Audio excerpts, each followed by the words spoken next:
Chris Sewall here, baseball card collector, investor, dealer, in that order.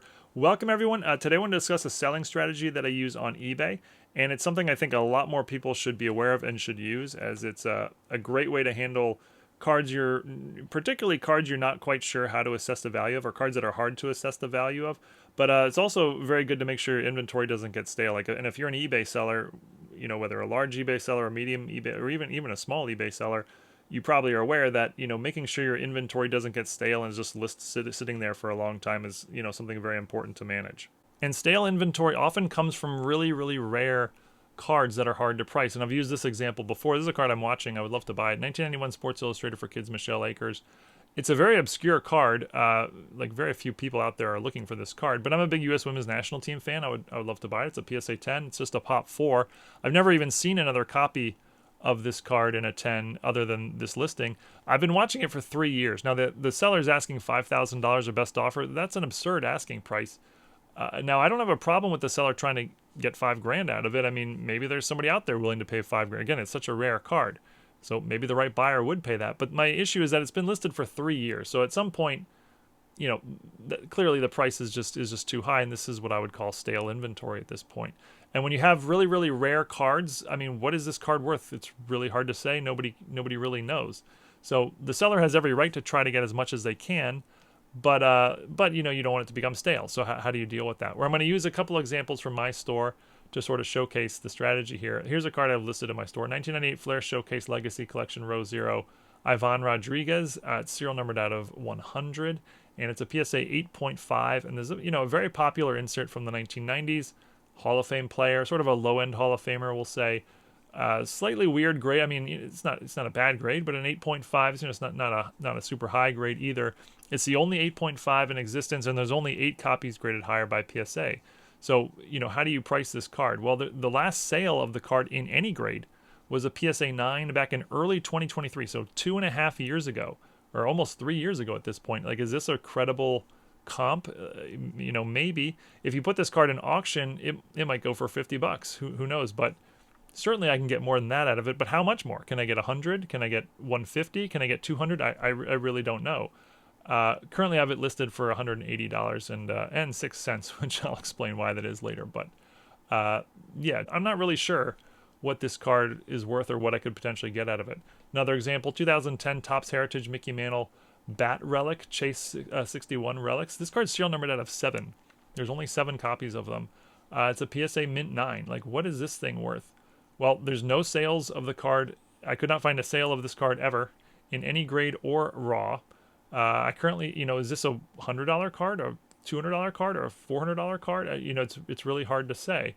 I currently have mine listed for $367.70. And again, I'll explain the strategy in just a sec after 2 more examples.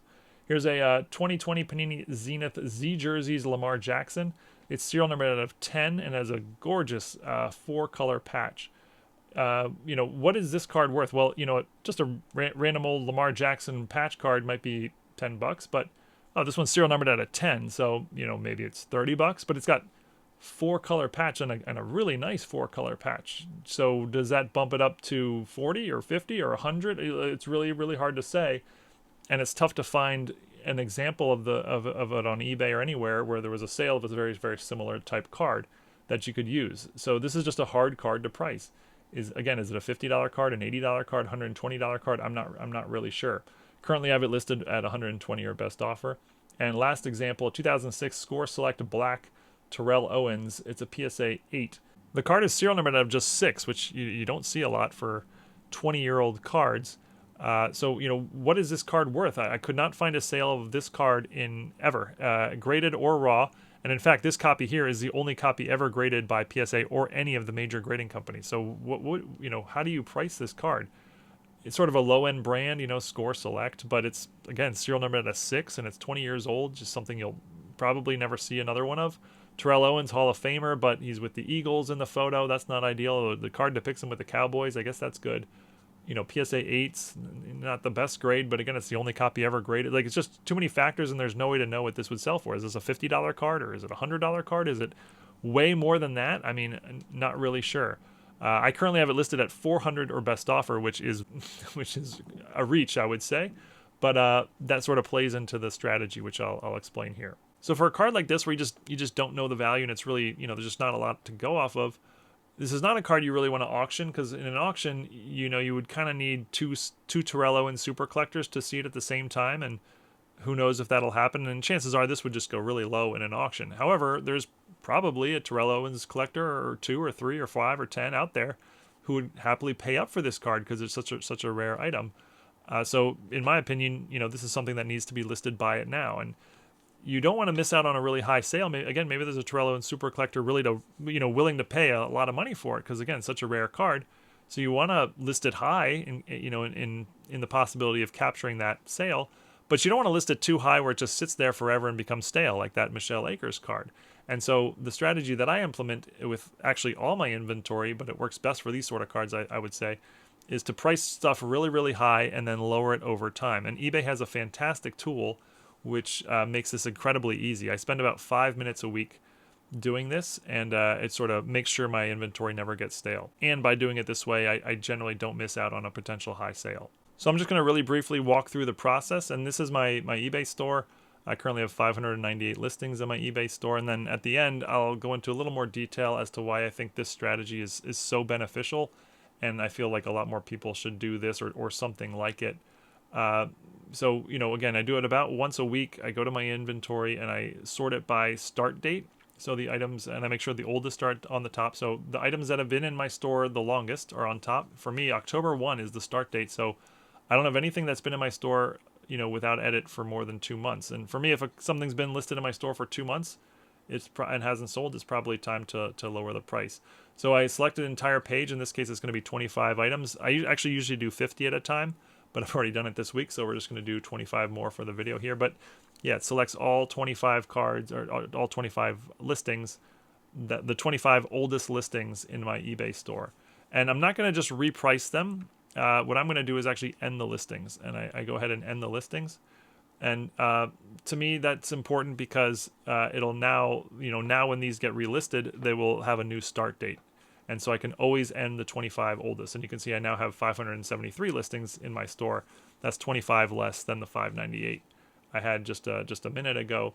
I go to this link, unsold and not relisted. And yeah, I'm basically just going to immediately relist them.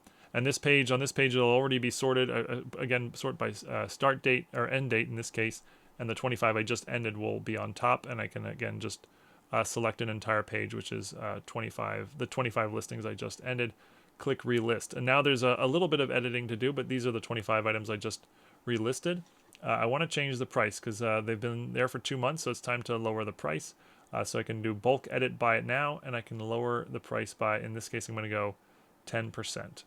And for me, if I lower the price 10% every 2 months, that I have found that to be, that to work out well. You can adjust it however you want. You could lower it by 20% every 1 month if you wanted to go faster, or 5% every 3 months if you wanted to drag it out. But for me, 10% every 2 months is about right. I also have to adjust my offers because I do accept offers. So I need to lower those by the minimum offer I'm willing to take it by 10% as well. And the auto accept amount that I'm willing to take is also at 10%. So that the system will just automatically lower everything by 10%, and it'll also sort of stay in line. And so yeah, the 25 cards are now going to be relisted just as before, except that the asking price will be 10% less, and they'll have a new start date, which is important. The start date will now be today, and so that'll sort of push them to the back of the queue, and I'll know that these don't have to get repriced again for another 2 months or so. Just click submit, and yeah, the whole process takes just a couple minutes. Again, I do it once a week, and yeah, here my active listings are back to the 598 as it was before. And just sort of reiterate why I think this is such a beneficial strategy, and more people should do something like it. It price things real high and then just sort of lower them over time. It again prevents you from missing out on a potential high-end sale that might have been tough to see, but it also doesn't allow your inventory to become stale because it's just sitting there priced too high for too long. Now this does require a long-term mentality to do this. Like you're not going to fly through inventory this way. So if your strategy is more like churn and burn, then maybe this strategy isn't for you. And I do churn and burn a lot, particularly ultra modern. But on stuff like this mantle, for example, I'm happy to let it sit there and, over time, see what I can ultimately get for it. I have it priced currently at $330 and 93 cents. And when a card has a, you know, a sort of an odd price like this one, that's because it's gone through this 10% process a few times now, and the numbers have gotten weird. And this suggests that whatever I priced it at the beginning, I don't remember at this point, but whatever the first time I priced it was obviously priced way too high. But let's say this card is a $300 card, or that's what's, you know, it's going to sell for. Well, now I'm gonna capture that $300 sale. At the same time, if 330 is like way too high here and it's really a $150 card, okay, it'll get there eventually, and maybe, you know, 6, 7, 8 months from now, it'll be closer to that, and yeah, someone will buy it then. And again, it's not a card that I'm in a rush to sell. It's I'm comfortable just sort of sitting on it and getting the most that I can out of it. When a card is priced like this one, 400, that means I've priced it recently, as it hasn't gone through the you know, the 10% markdown situation yet. But here's another one where $400 is probably not, you know, I would doubt that I'll get 400 or anywhere near that, but not a card I'm in a rush to sell. It's not a card that's going to quote unquote plummet in value. So I'm happy to just give it a shot at 400. If no go, the next, you know, in a couple of months, I'll give it a shot at 360. And in a couple of months after that, I'll give it a shot at, you know, 320 or whatever it is. And eventually it'll get to the price where someone will pay for it. And I'll know that that's basically the most I could have gotten for it. But that's it. Thank you everyone for watching. Hope you enjoyed, and would love to hear people's thoughts on not so much like the details of the strategy, but like the concept of, you know, pricing things really high and lowering them over time in order to sort of capture the highest possible sale. But yeah, eat your vegetables, and see you all again next time. Thanks everyone.